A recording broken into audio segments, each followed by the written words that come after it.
ನಮಸ್ಕಾರ. ಎಸ್ ನ್ಯೂಸ್ಗೆ ಸ್ವಾಗತ. ನಾನು ಎಸ್ ದೇವೇಂದ್ರಗೌಡ. ಇಂದಿನ ಮುಖ್ಯಾಂಶಗಳು. ಕುಡಿಯುವ ನೀರಿನ ಸಮಸ್ಯೆಯಾಗದಂತೆ ಎಚ್ಚರಿಕೆ ವಹಿಸಿ, ರಸಗೊಬ್ಬರ ಸರಿಯಾಗಿ ಪೂರೈಸಿ ಶಾಸಕ ಹಂಪನಗೌಡ ಬಾದರ್ಲಿ. ಸಹಕಾರದಿಂದ ಸಮೃದ್ಧಿ, ಶಿಕ್ಷಣದಿಂದ ಉಜ್ವಲ ಭವಿಷ್ಯ ಸಾಧ್ಯ ವೆಂಕಟರಾವ್ ನಾಡಗೌಡ. ಬಿಜೆಪಿ ಸರ್ಕಾರ ಧರ್ಮ, ಜಾತಿ ಹಾಗೂ ಮತ ಪಂಥಗಳ ನಡುವೆ ಕೋಮುದ್ವೇಷ ಬಿತ್ತಿ ಜನರನ್ನು ದಿಕ್ಕು ತಪ್ಪಿಸುತ್ತಿದೆ ನಾಗರಾಜ್ ಪೂಜಾರ್. ಜೋಳ ಖರೀದಿ ಬಾಕಿ ಹಣ ಪಾವತಿಸಲು ರೈತ ಸಂಘದಿಂದ ಆಹಾರ ಮತ್ತು ನಾಗರಿಕ ನಿಗಮ ವ್ಯವಸ್ಥಾಪಕರಿಗೆ ನಿರ್ದೇಶಕರಿಗೆ ಮನವಿ. ಜುಲೈ 10ರಂದು ಸ್ಕೀಮ್ ನೌಕರರಿಂದ ಕಪ್ಪು ದಿನಾಚರಣೆ ಹಾಗೂ ಜಿಲ್ಲಾಧಿಕಾರಿಗಳ ಕಚೇರಿ ಮುತ್ತಿಗೆ ಕಾರ್ಯಕ್ರಮ.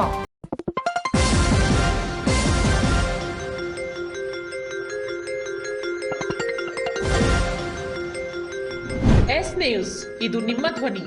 ವಾರ್ತೆಗಳ ವಿವರ. ಮುಖ್ಯಮಂತ್ರಿ ಡಿಕೆ ಶಿವಕುಮಾರ್ ಅವರ ನೇತೃತ್ವದಲ್ಲಿ ಕಲಬುರಗಿ ವಿಭಾಗ ಮಟ್ಟದ ಮಂತ್ರಿಗಳು, ಸಚಿವರು, ಶಾಸಕರ ಸಭೆಯನ್ನು ಕರೆಯಲಾಗಿದೆ. ಕುಡಿಯುವ ನೀರು, ಮುಂದಿನ ದಿನಗಳಲ್ಲಿ ಬರಗಾಲದ ಘೋಷಣೆ, ನರೇಗಾ ಕಾಮಗಾರಿ, ಮಳೆ ಬಂದರೆ ಬಿತ್ತನೆ ಬೀಜ ಮತ್ತು ರಸಗೊಬ್ಬರ ಕುರಿತು ಸಭೆಯಲ್ಲಿ ಚರ್ಚೆ ಮಾಡಲಾಗುವುದು ಎಂದು ಶಾಸಕರಾದ ಹಂಪನಗೌಡ ಬಾದರ್ಲಿ ಅವರು ಹೇಳಿದರು. ನಗರದ ತಾಲೂಕು ಪಂಚಾಯಿತಿ ಸಭಾಂಗಣದಲ್ಲಿ ಸೋಮವಾರ ರಸಗೊಬ್ಬರ ಮಾರಾಟಗಾರರ ಸಂಘದ ಸದಸ್ಯರು ಹಾಗೂ ನೀರಾವರಿ ಇಲಾಖೆಯ ಅಧಿಕಾರಿಗಳ ಸಭೆ ಕರೆದು ಮಾತನಾಡಿದ ಅವರು, ಮುಖ್ಯಮಂತ್ರಿಗಳ ಸಭೆಗೆ ಹೋಗುವ ಮೊದಲೇ ಕ್ಷೇತ್ರದಲ್ಲಿರುವ ಸ್ಥಿತಿಗತಿ ಸಂಪೂರ್ಣ ಮಾಹಿತಿ ತೆಗೆದುಕೊಂಡು ಹೋಗಬೇಕು. ಆದ ಕಾರಣ ಗೊಬ್ಬರ ವ್ಯಾಪಾರಿಗಳ ಸಭೆ ಕರೆಯಲಾಗಿದ್ದು, ಗೊಬ್ಬರ ಸಂಗ್ರಹಣೆಯ ಕೊರತೆ ಬಗ್ಗೆ ಕೃಷಿ ಅಧಿಕಾರಿಗಳು ಮಾಹಿತಿ ನೀಡಲಿದ್ದಾರೆ. ನಮ್ಮ ಭಾಗದಲ್ಲಿ ನೀರಾವರಿ ಪ್ರದೇಶ ಶೇಕಡ 70ರಷ್ಟಿದೆ ಹಾಗೂ ಒಣ ಬೇಸಾಯ ಶೇಕಡ 30ರಷ್ಟಿದೆ. ಪ್ರತಿ ವರ್ಷದಂತೆ ಈ ವರ್ಷ ಮಳೆಯ ಪ್ರಮಾಣ ಕಡಿಮೆಯಾಗಿದೆ. ಕಾರಣ ಈ ಭಾಗದ ರೈತರು ಈಗಾಗಲೇ ಜೋಳ, ಕಡಲೆ, ತೊಗರಿ, ನವಣೆ, ಸಜ್ಜೆ, ಸೂರ್ಯಕಾಂತಿ ಬೆಳೆಗಳನ್ನು ಬಿತ್ತನೆ ಮಾಡಿದ್ದಾರೆ. ಇದೇ ರೀತಿ ಮುಂದುವರಿದರೆ ಮುಂದಿನ ದಿನಗಳಲ್ಲಿ ಮಳೆ ಕೊರತೆಯಾದರೆ ಸರ್ಕಾರ ಬರಗಾಲ ಎಂದು ಘೋಷಣೆ ಮಾಡಬಹುದು ಹಾಗೂ ರೈತರ ಬೆಳೆಗೆ ವಿಮೆ ಬರುವುದನ್ನು ಸಂಪೂರ್ಣವಾಗಿ ಮಾಹಿತಿ ಪಡೆದುಕೊಂಡಿರಬೇಕು. ಮುಂದಿನ ವಾರದಲ್ಲಿ ಸಭೆ ನಡೆಸಿ ಹಾಗೂ ಕರಪತ್ರಗಳನ್ನು ಮುದ್ರಿಸಿ ರೈತರ ಪ್ರತಿ ಮನೆಗೆ ತೆರಳಿ ಬೆಳೆ ವಿಮೆ ಬಗ್ಗೆ ಮಾಹಿತಿ ನೀಡಬೇಕು ಎಂದು ಕೃಷಿ ಅಧಿಕಾರಿಗೆ ಸೂಚನೆ ನೀಡಿದರು. ತಾಲೂಕು ಕೃಷಿ ಅಧಿಕಾರಿ ರುದ್ರಗೌಡ ಮಾಲಿಪಾಟೀಲ್ ಮಾತನಾಡಿ, ನಮ್ಮ ಭಾಗದಲ್ಲಿ ಈ ಸಾರಿ ಶೇಕಡ 40ರಷ್ಟು ಮಳೆ ಕೊರತೆಯಾಗಿದೆ. ಈಗಾಗಲೇ ರೈತರಿಂದ ತೊಗರಿ ಬೆಳೆ 1800 ಹೆಕ್ಟೇರ್ ಪ್ರದೇಶದಲ್ಲಿ ಬಿತ್ತನೆ ಆಗಬೇಕಿತ್ತು. ಆದರೆ ಕೇವಲ 600 ಹೆಕ್ಟೇರ್ ಪ್ರದೇಶದಲ್ಲಿ ಬಿತ್ತನೆಯಾಗಿದೆ. ಇದರಲ್ಲಿ 200 ಹೆಕ್ಟೇರ್ ಬಿತ್ತನೆ ಮಾಡಿದ ಬೆಳೆ ಮಳೆ ಬಾರದ ಕಾರಣ ಒಣಗಿ ಹೋಗಿದೆ. ಮೆಕ್ಕೆಜೋಳ 380 ಹೆಕ್ಟೇರ್ ಪ್ರದೇಶದಲ್ಲಿ 130 ಹೆಕ್ಟೇರ್ನಲ್ಲಿ ಬಿತ್ತನೆಯಾಗಿದೆ. ಸಜ್ಜೆ ಬೆಳೆ ಈ ಭಾಗದಲ್ಲಿ 600 ಹೆಕ್ಟೇರ್ ಪ್ರದೇಶದಲ್ಲಿ ಬಿತ್ತನೆ ಆಗುತ್ತಿತ್ತು. ಆದರೆ ವಾಡಿಕೆಗಿಂತ ಹೆಚ್ಚು ಈ ಸಾರಿ 730 ಹೆಕ್ಟೇರ್ ಪ್ರದೇಶದಲ್ಲಿ ಬಿತ್ತನೆ ಮಾಡಲಾಗಿದೆ. ಸೂರ್ಯಕಾಂತಿ 7000 ಹೆಕ್ಟೇರ್ ಪ್ರದೇಶದಲ್ಲಿ 3347 ಹೆಕ್ಟೇರ್ನಲ್ಲಿ ಮಾತ್ರ ಬಿತ್ತನೆ ಮಾಡಲಾಗಿದೆ. ಅದರಲ್ಲಿ 2600 ಹೆಕ್ಟೇರ್ ಪ್ರದೇಶದಲ್ಲಿ ಈಗಾಗಲೇ ಬೆಳೆಗಳು ಒಣಗಿ ನಷ್ಟವಾಗಿದೆ. ಇದೇ ರೀತಿಯಲ್ಲಿ ಇನ್ನು ಒಂದು ವಾರದಲ್ಲಿ ಮಳೆ ಬಾರದೆ ಹೋದರೆ ಬೆಳೆಗಳು ಸಂಪೂರ್ಣವಾಗಿ ನಷ್ಟವಾಗುತ್ತವೆ. ಗೊಬ್ಬರ ಯೂರಿಯಾ 18792 ಮೆಟ್ರಿಕ್ ಟನ್ ಬಂದಿದೆ. ಅದರಲ್ಲಿ 12231 ಮೆಟ್ರಿಕ್ ಟನ್ ಮಾರಾಟವಾಗಿದೆ. ಈಗ ಉಳಿದಿರುವ ಗೊಬ್ಬರ 6754 ಮೆಟ್ರಿಕ್ ಟನ್. DAP ಬೇಡಿಕೆ 9500 ಮೆಟ್ರಿಕ್ ಟನ್ ಬಂದಿದ್ದು 4919 ಮೆಟ್ರಿಕ್ ಟನ್, ಮಾರಾಟವಾಗಿದ್ದು 3053 ಮೆಟ್ರಿಕ್ ಟನ್, ಉಳಿದಿದ್ದು 1866 ಮೆಟ್ರಿಕ್ ಟನ್. ಕೇಂದ್ರದಿಂದ DAP ಗೊಬ್ಬರ ಬಂದಿಲ್ಲ. ಕಲಬುರಗಿ, ಬೆಳಗಾವಿ, ಬಾಗಲಕೋಟೆ ಭಾಗಕ್ಕೆ ಹೆಚ್ಚು DAP ಗೊಬ್ಬರ ಸರಬರಾಜು ಮಾಡಲಾಗುತ್ತಿದೆ. ನಮ್ಮ ಭಾಗಕ್ಕೆ ಬೇಡಿಕೆಗೆ ಅನುಗುಣವಾಗಿ DAP ಗೊಬ್ಬರ ಬಂದಿಲ್ಲ ಎಂದು ಈಗಾಗಲೇ ಸಂಬಂಧಿಸಿದ ಅಧಿಕಾರಿಗಳಿಗೆ ಪತ್ರದ ಮೂಲಕ ತಿಳಿಸಲಾಗಿದೆ. ಮುಂದಿನ ದಿನಗಳು ಭತ್ತದ ಬೆಳೆಗಳಿಗೆ ನಮ್ಮ ಬೇಡಿಕೆಗೆ ಅನುಗುಣವಾಗಿ DAP ಗೊಬ್ಬರ ಬರುತ್ತದೆ. ಕಾಂಪ್ಲೆಕ್ಸ್ ಬೇಡಿಕೆ 30,000 ಮೆಟ್ರಿಕ್ ಟನ್, ಆದರೆ 20,200 ಮೆಟ್ರಿಕ್ ಟನ್ ಪೂರೈಕೆಯಾಗಿದೆ. ಉಳಿದದ್ದು 11,813 ಮೆಟ್ರಿಕ್ ಟನ್. ಇನ್ನು ಮುಂದಿನ ದಿನಗಳಲ್ಲಿ 8,000 ಮೆಟ್ರಿಕ್ ಟನ್ ಬೇಡಿಕೆ ಇದೆ. ಸಂಬಂಧಪಟ್ಟ ಫರ್ಟಿಲೈಸರ್ ಕಂಪನಿಯವರಿಗೆ ತಿಳಿಸಲಾಗಿದೆ. ಕೊರತೆ ಆಗದಂತೆ ರಸಗೊಬ್ಬರ ನೀಡಲಾಗುವುದು ಎಂದು ಫರ್ಟಿಲೈಸರ್ ಏರಿಯಾ ಮ್ಯಾನೇಜರ್ ರಸಗೊಬ್ಬರಕ್ಕೆ ಸಂಬಂಧಿಸಿದಂತೆ ಮಾಹಿತಿ ನೀಡಿದರು. ನಂತರ ಗ್ರಾಮ ಪಂಚಾಯಿತಿ ಅಭಿವೃದ್ಧಿ ಅಧಿಕಾರಿಗಳು ಹಾಗೂ ನೀರಾವರಿ ಇಲಾಖೆಯ ಅಧಿಕಾರಿಗಳ ಸಭೆ ನಡೆಸಿದ ಶಾಸಕರು, PDO, ತಹಸೀಲ್ದಾರ್, ನೀರಾವರಿಗೆ ಸಂಬಂಧಿಸಿದ ಅಧಿಕಾರಿಗಳ ತಂಡವನ್ನು ರಚಿಸಿ ಜುಲೈ 15ರಿಂದ ಟಿಬಿ ಡ್ಯಾಂನಿಂದ ಕುಡಿಯುವ ನೀರು ಬಿಡಲಾಗುವುದು. ಅಷ್ಟರೊಳಗೆ ಕುಡಿಯುವ ನೀರಿನ ಕೆರೆಗಳು ಮತ್ತು ಕಾಲುವೆಗಳು ಸ್ವಚ್ಛತೆಯಾಗಬೇಕು. ಅಕಸ್ಮಾತ್ 15ರಿಂದ 20 ದಿನದಲ್ಲಿ ಮಳೆ ಬಂದು ಟಿಬಿ ಡ್ಯಾಂಗೆ 30ರಿಂದ 40 TMC ನೀರು ಸಂಗ್ರಹವಾದರೆ ICC ಸಭೆಯಲ್ಲಿ ಚರ್ಚೆ ಮಾಡಿ ರೈತರ ಬೆಳೆಗಳಿಗೆ ನೀರು ಹರಿಸಲಾಗುವುದು. ಬರಗಾಲದ ಕಾಮಗಾರಿಗಳ ಬಗ್ಗೆ ದಂಡಾಧಿಕಾರಿ, ADA, EO ಹಾಗೂ ಸಂಬಂಧಪಟ್ಟ ಅಧಿಕಾರಿಗಳು ಸಮಗ್ರ ಮಾಹಿತಿ ನೀಡಬೇಕು. ನರೇಗಾ ಕಾಮಗಾರಿಗೆ ಕೇಂದ್ರ ಸರ್ಕಾರ 60%, ರಾಜ್ಯ ಸರ್ಕಾರ 40% ಹಣ ಕೊಡುತ್ತಿದೆ. ಹಳ್ಳಕ್ಕೆ ಜಾಲಿ ಬೆಳೆದಿದೆ, ಸ್ವಚ್ಛವಾಗಬೇಕು. ಉಸುಗು ಸಂಗ್ರಹಣೆ ಜಾಸ್ತಿಯಾಗಬೇಕು. ಪಗಡದಿನ್ನಿ, ಬೂತಲ್ದಿನ್ನಿ, ಬಾದರ್ಲಿ, ಒಳಬಳ್ಳಾರಿ, ಹಿಡಿಗನಾಳದವರೆಗೂ ಹಾಗೂ ದಿದ್ದಿಗೆಯಿಂದ ಆಯನೂರು ಮತ್ತು ಜಾಲಿಹಾಳದಿಂದ ರೌಡ್ಕುಂದ, ಸಾಲ್ಗುಂದದವರೆಗೂ ದೊಡ್ಡ ಹಳ್ಳಗಳು ಗಿಡಗಂಟೆ ಬೆಳೆದು ಸಣ್ಣ ನಾಲೆಗಳಂತೆ ಕಾಣುತ್ತಿವೆ. ಸ್ವಚ್ಛ ಮಾಡಿ ಎಂದು ಅಧಿಕಾರಿಗಳಿಗೆ ತಾಕೀತು ಮಾಡಿದರು. ಈ ಸಭೆಯಲ್ಲಿ tahsildar Arun Kumar Desai, DYSP G Chandrashekhar, EO Chandrashekhar ಸೇರಿದಂತೆ ತಾಲೂಕಾ ಮಟ್ಟದ ಅಧಿಕಾರಿಗಳು ಭಾಗವಹಿಸಿದ್ದರು. ವಾರದಲ್ಲಿ ಈ 2-3 ದಿವಸದಲ್ಲಿ ಕರಾವಳಿ ಪ್ರದೇಶದಲ್ಲಿ ಮಳೆ ಪ್ರಾರಂಭ ಆಗಿ ಕೃಷ್ಣಾ ಮತ್ತು ತುಂಗಾ ಅಣೆಕಟ್ಟೆಗಳಿಗೆ ನೀರಿನ ಪ್ರಮಾಣ ಹರಿದು ಬರ್ತಾ ಇದೆ. ಬಟ್ ಯಾವ ರೀತಿ ಬರಬೇಕು ಆ ರೀತಿ ಬರ್ತಾ ಇಲ್ಲ. ತುಂಗಭದ್ರಾ ಜಲಾಶಯದ ಬಗ್ಗೆ ಇತಿಹಾಸ ಹೇಳಬೇಕಾದ್ರೆ 100 ವರ್ಷಗಳಲ್ಲಿ ಹೆಚ್ಚು ಕಡಿಮೆ 65ರಿಂದ 70 ವರ್ಷ ಜೂನ್ 15-20 ಇದ್ದಾಗ ಈ 1 TMC ನಿನ್ನೆ ನೀರು ತುಂಗಾಲಿಂದ ಹೊರಗೆ ಬಿಟ್ಟಿದ್ದಾರೆ. 1 TMC ಅಂದ್ರೆ 1.75 ಬರ್ಬೋದು. ಇನ್ನ ಡ್ಯಾಮ್ ತುಂಬಕ್ಕೆ ಸುಮಾರು 100 TMC ಮೇಲೆ ನೀರು ಬೇಕಾಗುತ್ತೆ. ದಿವಸ 3 ಲಕ್ಷ, 4 ಲಕ್ಷ, 5 ಲಕ್ಷ, ದಿವಸ 3 TMC, 4 TMC, 8 TMC ನೀರು ಈ ಒಂದು ಸತತವಾಗಿ 20 ದಿವಸ ಬಂದರೆ ಡ್ಯಾಮ್ ತುಂಬಕ್ಕೆ ಸಾಧ್ಯತೆ ಇದೆ. ಇಲ್ಲಂದ್ರೆ ಡ್ಯಾಮ್ ತುಂಬಕ್ಕೆ ಪ್ರತಿಯೊಬ್ಬರೂ ಸಹಕಾರಿಯಾಗಿರಬೇಕು. ಯಾರು ಸಹಕಾರಿ ಆಗಿರುವುದಿಲ್ಲ ಅವರು ಬುದ್ಧಿಮಾಂದ್ಯ ಆಗಿರುತ್ತಾರೆ.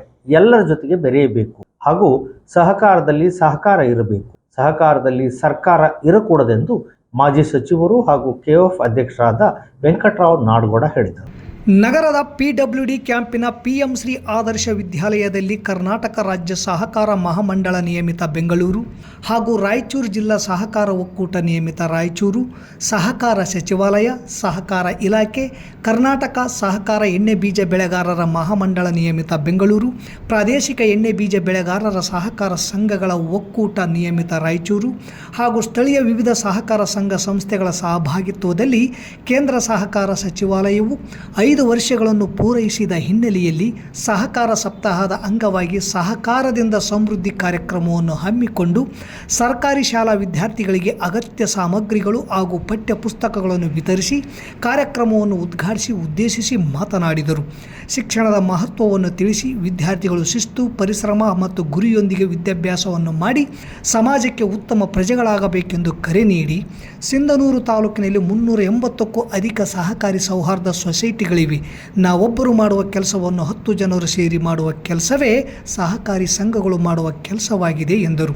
ಕಾರ್ಯಕ್ರಮದ ಯಶಸ್ವಿಗೆ ಸಹಕರಿಸಿ ಸಹಕಾರದಿಂದ ಸಮೃದ್ಧಿ, ಶಿಕ್ಷಣದಿಂದ ಉಜ್ವಲ ಭವಿಷ್ಯ ಎಂಬ ಧ್ಯೇಯದೊಂದಿಗೆ ನಡೆದ ಈ ಕಾರ್ಯಕ್ರಮವು ವಿದ್ಯಾರ್ಥಿಗಳಲ್ಲಿ ಶಿಕ್ಷಣದ ಬಗ್ಗೆ ಹೊಸ ಉತ್ಸಾಹ, ಆತ್ಮವಿಶ್ವಾಸ ಹಾಗೂ ಉಜ್ವಲ ಭವಿಷ್ಯದ ಕನಸನ್ನು ಮೂಡಿಸುವಲ್ಲಿ ಮಹತ್ವದ ಪಾತ್ರ ವಹಿಸಿತು. ಈ ಕಾರ್ಯಕ್ರಮದಲ್ಲಿ KOF ರಾಯಚೂರು ಅಧ್ಯಕ್ಷರಾದ ಸುರೇಶ್ ರೆಡ್ಡಿ, ಸಹಕಾರ ಸಂಘಗಳ ಉಪನಿಬಂಧಕ MR ಮನೋಹರ್, ಜಿಲ್ಲೆಯ ವ್ಯವಸ್ಥಾಪಕ ನಿರ್ದೇಶಕ ಗೋಪಾಲ್ HS, SDMC ಅಧ್ಯಕ್ಷ ಬಸವರಾಜ್ ಬಾದರ್ಲಿ, ಪ್ರಕಾಶ್ ಸಜ್ಜನ್, ಮುಖ್ಯ ಗುರು ಶಿವರಾಜ್ ಸಾವನ್ ಹಾಗೂ ಸಹಕಾರ ಇಲಾಖೆಯ ಅಧಿಕಾರಿಗಳು, ವಿವಿಧ ಸಹಕಾರ ಸಂಘಗಳ ಅಧ್ಯಕ್ಷರು, ನಿರ್ದೇಶಕರು, ಸಿಬ್ಬಂದಿಗಳು, ಶಿಕ್ಷಕರು, ಪೋಷಕರು, ಸಾರ್ವಜನಿಕರು ಹಾಗೂ ವಿದ್ಯಾರ್ಥಿಗಳು ಉಪಸ್ಥಿತರಿದ್ದರು. ಎಲ್ಲರೂ ಇರ್ತೀವಿಲ್ಲ, ಅದು ಒಂದು ಸಹಕಾರದೊಂದಿಗೆ ಇರೋದಿಲ್ಲ ಅಂದರೆ ಅವನು ಬುದ್ಧಿಮಾಂದ್ಯ ಆಗಿರ್ತಾನೆ ಅಂತ. ಎಲ್ಲರ ಜೊತೆಯಲ್ಲಿ ಬೆರಿತೀವಿ, ಎಲ್ಲರ ಜೊತೆಯಲ್ಲಿ ಕೂಡ್ತೀವಿ, ಅದು ಸಹಕಾರದ ತತ್ವ. ಎಲ್ಲರೂ ನಾವು ಕೂಡಿ ಬದುಕಬೇಕು. ಯಾರಾದರೂ ಒಬ್ಬ ಹುಡುಗ ಒಬ್ಬನೇ ಇರ್ತಾನೆ ಅಂತಂದ್ರೆ ಅವನಿಗೆ ಬುದ್ಧಿಭ್ರಮಣೆ ಇರ್ತದೆ. ಎಲ್ಲರ ಜೊತೆ ಕಲಿತಾಗ ಸಹಕಾರ ಬದುಕಿನಲ್ಲಿ ಹೇಗೆ ಅಳವಡಿಸ್ಕೋಬೇಕು ಅನ್ನೋದಕ್ಕೆ ಸಹಕಾರಿ ಸಂಸ್ಥೆಗಳನ್ನು ಸ್ಥಾಪನೆ ಮಾಡುವುದರ ಮೂಲಕ ರೈತರಿಗೆ ಅದರ ಲಾಭಗಳು ಸಿಗ್ತವೆ. ಬೇಕಾದದ್ದನ್ನು ನಾವು ಹೇಗೆ ಪಡಿಬಹುದು. ಇವತ್ತು ಬ್ಯಾಂಕ್ ಸರ್ಕಾರದಲ್ಲಿ ಸಹಕಾರಿ, ಇದು ಸಹಕಾರಿಗಳ ಚಳವಳಿ. ಬಹಳ ಸಾರಿ ಇದ್ರ ಮೇಲೆ ಚರ್ಚೆಗಳಾದವು. SS ಪಾಟೀಲ್ರು ಮಂತ್ರಿಗಳಿದ್ದಾಗ ಅವರೊಂದು ಪ್ಯಾರಲಲ್ ಆಕ್ಟನ್ನೇ ಮಾಡಿಬಿಟ್ರು. ಆ ಪ್ಯಾರಲಲ್ ಆಕ್ಟ್ ಸೌಹಾರ್ದ ಸಹಕಾರಿ. ಇವತ್ತು ನೀವು ಬ್ಯಾಂಕ್ಗಳು ನೋಡ್ತೀರಿ, ಸಿಂಧೂರು ತುಂಬ ಸೌಹಾರ್ದ ಸಹಕಾರಿ ಬ್ಯಾಂಕ್ಗಳು ಬೇಕಾದಷ್ಟು ಮಾಡಿದ್ದಾರೆ. ನಮ್ಮ ಸಿಂಧನೂರಲ್ಲಿ ಇರ್ತೀರಿ, ಮದುವೆಯಾಗಿ ಭಾಳ ವರ್ಷ ಆಯಿತು ಆದರೆ ಮಕ್ಕಳಾಗಿಲ್ಲ ಅಂದರೆ ಈ ವಿಡಿಯೋ ಪೂರ್ತಿ ನೋಡಿ. ನನ್ನ ಹೆಸರು ಡಾಕ್ಟರ್ ಹೇಮಾ ಮಟ್ಟಿ ಅಂತ. ನಾನು ಇಲ್ಲಿಂದ ಫರ್ಟಿಲಿಟಿ ಕನ್ಸಲ್ಟೆಂಟ್. ನಿಮಗೆ ಬೆಂಗಳೂರಲ್ಲಿ ಸಿಗುವಂತ ಸರ್ವಿಸಸ್ ಈಗ ನಮ್ಮ ಸಿಂಧನೂರಲ್ಲಿ ಸಿಗ್ತಾ ಇದೆ. ಕಳೆದ 1 ವರ್ಷದಿಂದ ನಮ್ಮ ಸೆಂಟರ್ ಆರಂಭವಾಗಿದೆ. ಇವರ ಸೇವೆಗಳು ಏನೇನೆಂದ್ರೆ IUI ಮತ್ತು IVF fertility treatments, testing and advice for male infertility problem, pre and post pregnancy guidance and much more. ನೀವು ಇವ್ರ ಕಡೆನೇ ಟ್ರೀಟ್ಮೆಂಟ್ ಯಾಕೆ ಮಾಡ್ಕೋಬೇಕಂತ ಹೇಳಿದ್ರೆ ಇವ್ರ ಕಡೆ ಎಕ್ಸ್ಪೀರಿಯನ್ಸ್ ಮತ್ತೆ ಸ್ಪೆಷಲೈಸ್ಡ್ ಡಾಕ್ಟರ್ಸ್ ಇದ್ದಾರೆ, ಮಾಡರ್ನ್ ಫೆಸಿಲಿಟೀಸ್ ಇದೆ. ಬೆಂಗಳೂರಿನ ದೊಡ್ಡ ದೊಡ್ಡ ಹಾಸ್ಪಿಟಲ್ ಗೆ ಕಂಪೇರ್ ಮಾಡಿದ್ರೆ ಅಫೋರ್ಡಬಲ್ ಪ್ರೈಸ್ ಅಲ್ಲಿ ಟ್ರೀಟ್ಮೆಂಟ್ ಆಗುತ್ತೆ. ನನ್ನ ಪ್ರಕಾರ IVF ಮತ್ತೆ IUI ಟ್ರೀಟ್ಮೆಂಟ್ಸ್ ಅಲ್ಲಿ ಇವ್ರಕ್ಕಿಂತ ಬೆಸ್ಟ್ ಫೆಸಿಲಿಟಿ ನಮ್ಮ ಸಿಂಧನೂರಲ್ಲಿ ಯಾರು ಕೊಡೋದಿಲ್ಲ. ಲೊಕೇಶನ್ ಸಹನಾ ಹಾಸ್ಪಿಟಲ್ ಹಿಂದಗಡೆ, ಆದರ್ಶ ಕಾಲೋನಿ, ಸಿಂಧನೂರು.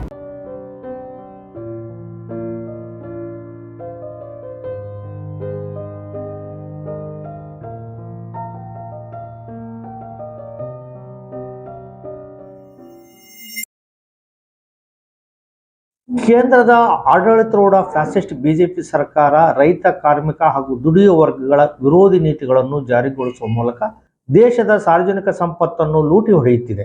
ಇದನ್ನು ಮರೆಮಾಚಲು ಧರ್ಮ, ಜಾತಿ ಹಾಗೂ ಮತ ಪಂಥಗಳ ನಡುವೆ ಕೋಮದ್ವೇಷ ಬಿತ್ತಿ ಜನರನ್ನು ದಿಕ್ಕು ತಪ್ಪಿಸುತ್ತಿದೆ.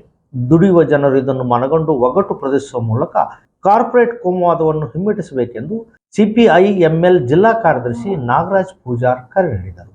ನಗರದ APMCಯ ರೈತ ಭವನದಲ್ಲಿ ಸೋಮವಾರ ಹಮ್ಮಿಕೊಂಡಿದ್ದ CPI-ML 2ನೇ ತಾಲೂಕಾ ಸಮ್ಮೇಳನದಲ್ಲಿ ಮಾತನಾಡಿದ ಅವರು, ಪ್ರತಿ ವರ್ಷ ಸರ್ಕಾರಗಳು ಮಂಡಿಸುವ ಬಜೆಟ್ನಲ್ಲಿ ಹೆಚ್ಚು ತೆರಿಗೆಯನ್ನು ಜನರ ಮೇಲೆ ಹೇರಿ ಬಂಡವಾಳಿಗರಿಗೆ ವಿನಾಯಿತಿ ನೀಡುತ್ತಿವೆ. ರೈತ ವಿರೋಧಿ, ಕಾರ್ಮಿಕ ವಿರೋಧಿ ಕಾನೂನುಗಳ ಜಾರಿಯಿಂದ ಜನರು ಬೀದಿಗೆ ಬೀಳುತ್ತಿದ್ದು ದೈನಂದಿನ ಅಗತ್ಯ ವಸ್ತುಗಳನ್ನು ಕೊಂಡುಕೊಳ್ಳಲಾಗದಂತಹ ದುಸ್ಥಿತಿಗೆ ತಲುಪಿದ್ದಾರೆ. ಜನರ ಹಕ್ಕೊತ್ತಾಯಗಳನ್ನಿಟ್ಟುಕೊಂಡು ಹೋರಾಟ ನಡೆಸುವ ಸಂಘಟನೆಗಳು ಹಾಗೂ ನಾಯಕರ ಮೇಲೆ ಸರ್ಕಾರ ದಬ್ಬಾಳಿಕೆ ನಡೆಸುವ ಮೂಲಕ ಪ್ರಜಾತಂತ್ರದ ಮೌಲ್ಯಗಳನ್ನು ಧೂಳಿಪಟ ಮಾಡಿದೆ. ಹಾಗಾಗಿ ಸಂಘಟನೆಗಳು ಜನವಿರೋಧಿ ಸರ್ಕಾರವನ್ನು ಕಿತ್ತೊಗೆಯಲು ಒಗ್ಗೂಡಬೇಕು ಎಂದು ಕರೆ ನೀಡಿದರು. ಈ ಸಂದರ್ಭದಲ್ಲಿ ತಾಲೂಕಾ ಕಾರ್ಯದರ್ಶಿ ಬಸವರಾಜ್ ಬೆಳಗುರ್ಕಿ, ಭಗತ್ ಸಿಂಗ್ ಆಟೋ ಚಾಲಕರ ಸಂಘದ ತಾಲೂಕಾ ಘಟಕದ ಅಧ್ಯಕ್ಷ ಬಸವರಾಜ್ ಕೊಂಡೆ ಮಾತನಾಡಿದರು. ಪಕ್ಷದ ಮುಖಂಡರಾದ ರಾಘವೇಂದ್ರ ಉಪ್ಪಳ, RH ಕಲಮಂಗಿ, ಪಂಪಪತಿ ಬೆಳಗುರ್ಕಿ, ಶ್ರೀನಿವಾಸ್ ಬುಕ್ಕನಟ್ಟಿ, ಕಂಟ್ಯಪ್ಪ ರೈತನಗರ ಕ್ಯಾಂಪ್, ತುಳಸಪ್ಪ ಧಡೆಸೂಗೂರ್, ಮಹಾದೇವಮ್ಮ, ಮಹಂಕಾಳೆಮ್ಮ, ರೇಣುಕಮ್ಮ ಸೇರಿದಂತೆ ಇನ್ನಿತರರಿದ್ದರು. 2ನೇ ತಾಲೂಕು ಸಮ್ಮೇಳನದ ವೇಳೆ ತಾಲೂಕು ಸಮಿತಿಯನ್ನು ಆಯ್ಕೆ ಮಾಡಲಾಯಿತು. 2ನೇ ಅವಧಿಗೆ ಬಸವರಾಜ್ ಬೆಳಗುರ್ಕಿ ಅವರನ್ನು ತಾಲೂಕು ಕಾರ್ಯದರ್ಶಿಯಾಗಿ ಪುನರಾಯ್ಕೆ ಮಾಡಲಾಯಿತು. ಮುಂಗಾರು ಮತ್ತು ಹಿಂಗಾರು ಹಂಗಾಮಿನಲ್ಲಿ MSP ಅಡಿ ಜೋಳ ಖರೀದಿ ಮಾಡಿದ್ದು ಇನ್ನೂವರೆಗೂ ರೈತರ ಖಾತೆಗೆ ಹಣ ಜಮಾ ಮಾಡಿಲ್ಲ. ಈಗಾಗಲೇ ತುಂಬಾ ವಿಳಂಬವಾಗಿದ್ದು ರೈತರು ತೊಂದರೆ ಅನುಭವಿಸುತ್ತಿದ್ದಾರೆ. ಕೂಡಲೇ ಹಣ ಜಮಾ ಮಾಡುವಂತೆ ಆಹಾರ ಇಲಾಖೆ ವ್ಯವಸ್ಥಾಪಕ ನಿರ್ದೇಶಕರಿಗೆ ಕರ್ನಾಟಕ ರಾಜ್ಯ ರೈತ ಸಂಘ ಹಾಗೂ ಹಸಿರು ಸೇನೆ ವತಿಯಿಂದ ಮನವಿ ಸಲ್ಲಿಸಲಾಯಿತು. ರೈತರಿಂದ ಜೋಳ ಖರೀದಿ ಮಾಡಿ 4 ತಿಂಗಳು ಕಳೆದರೂ ರೈತ ಖಾತೆಗೆ ಸಂಪೂರ್ಣ ಹಣ ಜಮಾ ಆಗಿರುವುದಿಲ್ಲ. ಈ ಕುರಿತು ನಮ್ಮ ರೈತ ಸಂಘ ಹೋರಾಟ ರೂಪಿಸಿದಾಗ ಬಾಕಿ ಹಣ 650 ಕೋಟಿ ರೂಪಾಯಿ ಬಿಡುಗಡೆ ಮಾಡಿದ ಕುರಿತು ಸರ್ಕಾರದ ಆದೇಶ ಬಂದರೂ ಅದು ಕೆಲವೇ ರೈತರ ಖಾತೆಗೆ ಹಣ ಜಮಾ ಆಗಿದೆ. 18/6/2026ರಂದು ಒಂದು ದಿನ ಹಣ ಜಮಾ ಆಗಿದ್ದು ಬಿಟ್ಟರೆ ಉಳಿದಂತೆ ಇನ್ನು 75% ರೈತರ ಖಾತೆಗೆ ಜಮಾ ಆಗಬೇಕಾಗಿದೆ. ಕೇಳಿದರೆ ಇಂದು ನಾಳೆ ಸೋಮವಾರ ಎಂದು ಅಧಿಕಾರಿಗಳು ಹೇಳುತ್ತಾರೆ. ಕೂಡಲೇ ರೈತರ ಖಾತೆಗೆ ಹಣ ಜಮಾ ಮಾಡಬೇಕು, ಇಲ್ಲದೆ ಹೋದಲ್ಲಿ ಮುಂದೆ ಪ್ರತಿಭಟನೆ ಹಮ್ಮಿಕೊಳ್ಳಬೇಕಾಗುತ್ತದೆ ಎಂದು ಕರ್ನಾಟಕ ರಾಜ್ಯ ರೈತ ಸಂಘ ಹಾಗೂ ಹಸಿರು ಸೇನೆ ರಾಜ್ಯ ಪ್ರಧಾನ ಕಾರ್ಯದರ್ಶಿ ನೇತೃತ್ವದಲ್ಲಿ ಆಹಾರ ಮತ್ತು ನಾಗರಿಕ ನಿಗಮದ ವ್ಯವಸ್ಥಾಪಕ ನಿರ್ದೇಶಕರಾದ ಜಗದೀಶ್ MK ಅವರಿಗೆ ಮನವಿ ಪತ್ರ ಸಲ್ಲಿಸಲಾಯಿತು. ಜುಲೈ 10ರಂದು ಬಿಸಿ ಊಟ ನೌಕರರ ಬೇಡಿಕೆ ಈಡೇರಿಸಲು ಒತ್ತಾಯಿಸಿ ರಾಜ್ಯದ ಎಲ್ಲ ಜಿಲ್ಲಾಧಿಕಾರಿಗಳ ಕಾರ್ಯಾಲಯ ಮುತ್ತಿಗೆ ಹಾಕಲು ರಾಜ್ಯ ಸಮಿತಿ ಕರೆ ನೀಡಿರುವುದರಿಂದ ಅಂದು ಅಡಿಗೆ ಕೆಲಸ ಬಂದ್ ಮಾಡಲಾಗುವುದೆಂದು ಮಾನ್ಯ ಕಾರ್ಯನಿರ್ವಾಹಕ ಅಧಿಕಾರಿಗಳು ತಾಲೂಕು ಪಂಚಾಯತ್ ಸಿಂಧನೂರುವರೆಗೆ ಇಂದು ಬಿಸಿ ಊಟ ನೌಕರರ ಸಂಘದಿಂದ ಮಾಹಿತಿ ಪತ್ರ ನೀಡಲಾಯಿತು. ತಮ್ಮ 19 ಬೇಡಿಕೆಗಳಾದ ಬಿಸಿ ಊಟ ನೌಕರರಿಗೆ 7,000 ವೇತನ ಹೆಚ್ಚಳ ಆಗಬೇಕು, 6 ಗಂಟೆ ಕೆಲಸದ ಅವಧಿ ಕುರಿತು ಸುತ್ತೋಲೆ ಹೊರಡಿಸಬೇಕು, ಸಾದಿಲ್ವಾರ್ ಜಂಟಿ ಖಾತೆ ಜವಾಬ್ದಾರಿಯನ್ನು SDMCಗೆ ವರ್ಗಾವಣೆ ಮಾಡಿರುವ ಕ್ರಮ ವಾಪಸ್ಸಾಗಬೇಕು, ಮೊದಲಿನಂತೆ ಬದಲಾಯಿಸಬೇಕು, ಕೆಲಸದ ಭದ್ರತೆ ಒದಗಿಸಬೇಕು, NGOಗಳಿಗೆ ನೀಡಬಾರದು, ಮಾಸಿಕ 10,000 ಪಿಂಚಣಿ ನೀಡಬೇಕು, ಉತ್ತರ ಪ್ರದೇಶ ಮತ್ತು ಪಂಜಾಬ್ ರಾಜ್ಯದ ಹೈಕೋರ್ಟ್ ತೀರ್ಮಾನದಂತೆ ವರ್ಷದ 12 ತಿಂಗಳು ಕೆಲಸ ಮತ್ತು ಕನಿಷ್ಠ ಕೂಲಿ ಜಾರಿಯಾಗಬೇಕು, ಉತ್ತಮ ಅಡಿಗೆ ಕೋಣೆ ನಿರ್ಮಾಣ ಮಾಡಬೇಕು, ಅಪಘಾತದಲ್ಲಿ ಮರಣ ಹೊಂದಿದ ಅಡುಗೆ ಸಿಬ್ಬಂದಿಗಳ ಕುಟುಂಬದವರಿಗೆ ಕೆಲಸ ನೀಡಬೇಕು, ಹಾಜರಾತಿ ಆಧಾರದಲ್ಲಿ ಕೆಲಸದಿಂದ ತೆಗೆಯುವ ಕ್ರಮ ನಿಲ್ಲಬೇಕು, ಪ್ರತಿ ಶಾಲೆಯಲ್ಲಿ ಕನಿಷ್ಠ 2 ಜನ ಅಡುಗೆಯವರು ಇರಲೇಬೇಕು. ಹೀಗೆ ತಮ್ಮ ಬೇಡಿಕೆಗಳ ಈಡೇರಿಕೆಗಾಗಿ ಇದೇ ತಿಂಗಳ 10ರಂದು ಸಿಬ್ಬಂದಿಗಳು ಕಟ್ಟು ದಿನಾಚರಣೆ ಆಚರಣೆ ಜೊತೆಗೆ ಜಿಲ್ಲಾಧಿಕಾರಿಗಳ ಕಚೇರಿಯನ್ನು ಮುತ್ತಿಗೆ ಕಾರ್ಯಕ್ರಮ ಹಮ್ಮಿಕೊಂಡಿದ್ದು ಅದರ ಅಂಗವಾಗಿ ಅಂದು ಕೆಲಸ ಬಂದ್ ಮಾಡಲಾಗುವುದು ಎಂದು ಕಾರ್ಯನಿರ್ವಾಹಕ ಅಧಿಕಾರಿಗಳು ತಾಲೂಕು ಪಂಚಾಯಿತಿ ಸಿಂಧನೂರು ಇವರಿಗೆ ಇಂದು ಬಿಸಿ ಊಟ ನೌಕರರ ಸಂಘದಿಂದ ಮಾಹಿತಿ ಪತ್ರ ನೀಡಲಾಯಿತು. ಈ ಸಮಯದಲ್ಲಿ ಜಿಲ್ಲಾಧ್ಯಕ್ಷರಾದ ಕೆ ರೇಣುಕಮ್ಮ, ಶರಣಮ್ಮ ಪಾಟೀಲ್, ವಿಶಾಲಾಕ್ಷಿ, ಶೇಖಮ್ಮ ಆಯ್ನೂರ್, ಅನಸೂಯ ಕಲಮಂಗಿ, ಪಾರ್ವತಿ ಸೇರಿದಂತೆ ಅನೇಕರು ಉಪಸ್ಥಿತರಿದ್ದರು. ಇಲ್ಲಿಗೆ ವಾರ್ತಾ ಪ್ರಸಾರ ಮುಕ್ತಾಯವಾಯಿತು. ನಿರಂತರ ಸುದ್ದಿಗಾಗಿ ವೀಕ್ಷಿಸಿ ಎಸ್ ನ್ಯೂಸ್. ಇದು ನಿಮ್ಮ ಧ್ವನಿ. ನಮಸ್ಕಾರ. ಪ್ರಿಯ ಪಾಲಕರೇ, ನಿಮ್ಮ ಮಕ್ಕಳ ಉಜ್ವಲ ಭವಿಷ್ಯಕ್ಕಾಗಿ ಕೇಂದ್ರ ಮತ್ತು ರಾಜ್ಯ ಸರ್ಕಾರದಿಂದ ಮಾನ್ಯತೆ ಪಡೆದಿರುವ ಸನ್ರೈಸ್ ಗ್ರೂಪ್ ಆಫ್ ಇನ್ಸ್ಟಿಟ್ಯೂಷನ್ ಹಾಗೂ D pharmacy, nursing, paramedical college Sindhanur ಸಂಸ್ಥೆಗೆ ಇಂದೇ ಭೇಟಿ ನೀಡಿ ಆರೋಗ್ಯ ಕ್ಷೇತ್ರದಲ್ಲಿ ನಿಮ್ಮ ಭವಿಷ್ಯವನ್ನು ನಿರ್ಮಿಸಿಕೊಳ್ಳಿ. ಕಾಲೇಜಿನಲ್ಲಿರುವ ಕೋರ್ಸ್ಗಳು: ಡಿ ಫಾರ್ಮಸಿ ಅವಧಿ 2 ವರ್ಷ, ವಿದ್ಯಾರ್ಹತೆ PUC ಸೈನ್ಸ್ ಪಾಸ್ ಅಥವಾ NIOS ಪಾಸ್. ನರ್ಸಿಂಗ್ GNM ಅವಧಿ 3 ವರ್ಷ, ವಿದ್ಯಾರ್ಹತೆ PUC ಕಲಾ ವಿಜ್ಞಾನ ಮತ್ತು ವಾಣಿಜ್ಯ. Paramedical college DMLT, DHI, DOT and AT ಅವಧಿ 3 ವರ್ಷ, ವಿದ್ಯಾರ್ಹತೆ SSLC ಹಾಗೂ ದ್ವಿತೀಯ PUC ವಿಜ್ಞಾನ ಪಾಸ್. ಈ ಸಂಸ್ಥೆಯ ವಿಶೇಷತೆಗಳು: ಅನುಭವಿ ಹಾಗೂ ನುರಿತ ಉಪನ್ಯಾಸಕರಿಂದ ಬೋಧನೆ, ವಿದ್ಯಾರ್ಥಿಗಳಿಗೆ ಪ್ರಾಯೋಗಿಕ ಹಾಗೂ ವೈದ್ಯಕೀಯ ಕಲಿಕಾ ಅನುಭವವನ್ನು ಹೆಚ್ಚಿಸುವ ಉದ್ದೇಶದಿಂದ ಸಿಂಧನೂರು ಪಟ್ಟಣದ ವಿವಿಧ ಆಸ್ಪತ್ರೆಗಳಲ್ಲಿ ವೈದ್ಯರು ಮತ್ತು ಹಿರಿಯ ನರ್ಸ್ಗಳ ಮಾರ್ಗದರ್ಶನದಲ್ಲಿ ಪ್ರಾಯೋಗಿಕ ಕಲಿಕೆ. ಪ್ರತಿ ಶನಿವಾರ ತಜ್ಞ ವೈದ್ಯರಿಂದ ವಿಶೇಷ ಉಪನ್ಯಾಸ. ವಿದ್ಯಾರ್ಥಿಗಳಿಗೆ ಕಲಿಕಾ ಅನುಭವಕ್ಕಾಗಿ ಸಿಂಧನೂರು ಹಾಗೂ ವಿವಿಧ ನಗರದ ವೈದ್ಯರ ವತಿಯಿಂದ ಉಚಿತವಾಗಿ ನಡೆಯುವ ಸುಮಾರು ಆರೋಗ್ಯ ತಪಾಸಣಾ ಶಿಬಿರ ಹಾಗೂ ಸ್ವಯಂ ಪ್ರೇರಿತ ರಕ್ತದಾನ ಶಿಬಿರದಲ್ಲಿ ವಿದ್ಯಾರ್ಥಿಗಳು ಭಾಗವಹಿಸಿ ವಿಶೇಷ ಕಲಿಕಾ ಅನುಭವವನ್ನು ಪಡೆದಿರುತ್ತಾರೆ. ಸಮಾಜದಲ್ಲಿ ಆರೋಗ್ಯದ ಅರಿವು ಮೂಡಿಸುವ ಉದ್ದೇಶದಿಂದ ವಿದ್ಯಾರ್ಥಿಗಳ ಸಹಭಾಗಿತ್ವದಲ್ಲಿ ವಿವಿಧ ಆರೋಗ್ಯ ಜಾಗೃತಿ, ಆರೋಗ್ಯ ಜಾಥಾ ಕಾರ್ಯಕ್ರಮಗಳು ಹಾಗೂ ಆರೋಗ್ಯ ಶಿಕ್ಷಣ ಚಟುವಟಿಕೆಗಳನ್ನು ಹಮ್ಮಿಕೊಳ್ಳಲಾಗುತ್ತದೆ. ಪರಿಸರ ಸ್ವಚ್ಛತೆ ಮತ್ತು ಆರೋಗ್ಯಕರ ಜೀವನ ಶೈಲಿಯ ಕುರಿತು ಜನರಲ್ಲಿ ಅರಿವು ಮೂಡಿಸಲಾಗುತ್ತದೆ. ಸುಸಜ್ಜಿತ ಕಟ್ಟಡಗಳು, ಸ್ಮಾರ್ಟ್ ಕ್ಲಾಸಸ್, ಆಧುನಿಕ ಲ್ಯಾಬ್ ಸೌಲಭ್ಯಗಳು ಹಾಗೂ ಪ್ರಾಯೋಗಿಕ ತರಬೇತಿ ವ್ಯವಸ್ಥೆ. ವಿದ್ಯಾರ್ಥಿಗಳ ಸುರಕ್ಷತೆಗಾಗಿ CC ಕ್ಯಾಮೆರಾ ಅಳವಡಿಸಲಾಗಿದೆ. ವಿದ್ಯಾರ್ಥಿಗಳಿಗೆ ವಿವಿಧ ಖಾಸಗಿ ಆಸ್ಪತ್ರೆಗಳು ಹಾಗೂ ವಿವಿಧ ಫಾರ್ಮಾ ಕಂಪನಿಗಳ ಸಹಯೋಗದಲ್ಲಿ ಕ್ಯಾಂಪಸ್ ಸಂದರ್ಶನದ ಮೂಲಕ ನೇರ ಉದ್ಯೋಗದ ಅವಕಾಶವನ್ನು ಕಲ್ಪಿಸಲಾಗುತ್ತದೆ. ಪ್ರವೇಶಕ್ಕಾಗಿ ಹಿಂದೆ ಸಂಪರ್ಕಿಸಿ. ಇರ್ಫಾನ್ ಕೆ, ಅಧ್ಯಕ್ಷರು, sunrise D pharmacy, nursing, paramedical college, Vasavi ಕಲ್ಯಾಣ ಮಂಟಪದ ಮುಂಭಾಗ, PWD ಕ್ಯಾಂಪ್, ರಾಯಚೂರು ರಸ್ತೆ, ಸಿಂಧನೂರು. Mobile number 8197143588, 8904242655, 90367313855.